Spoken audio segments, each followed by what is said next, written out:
Maging mapanuri sa pagbili ng gamot at supplements. Bistado sa Pampanga ang paggawaan ng peking vitamin C syrup na ang gamit sa paghahalo ng mga sangkap, washing machine.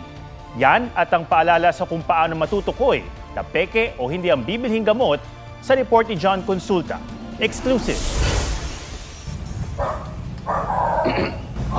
NBI ha! Dito lang po, NBI po, magandang umaga po. Meron po kami pagkuwaran dito. Para dyan sa mga kasama rin namin ng FDA.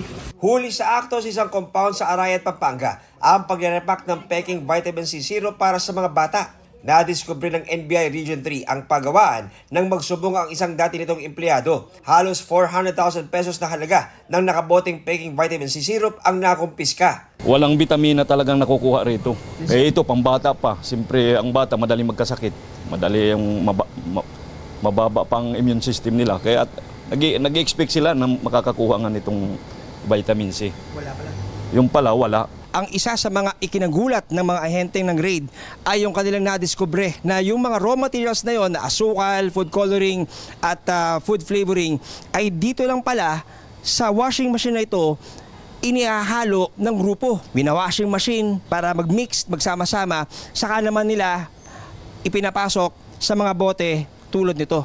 Ayon sa NBI ay umaabot daw na bukod nga dito sa may bahagi ng Central Luzon at Metro Manila ay nakakarating pa ang kanilang mga counterfeit na mga vitamin C na ito na mga syrup sa mga probinsya sa Visayas at Mindanao. Halos 2 dekada na raw ang grupo sa iligal na gawain.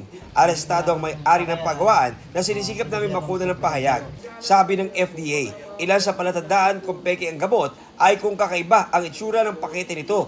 Mas mapusyaw o kaya'y mas maitim din daw ang kulay ng peking gamot. Doon na kayo bumili sa talaga, yung mga accredited na drugstore na kilala na natin, na makikita naman natin kahit saan, di ba?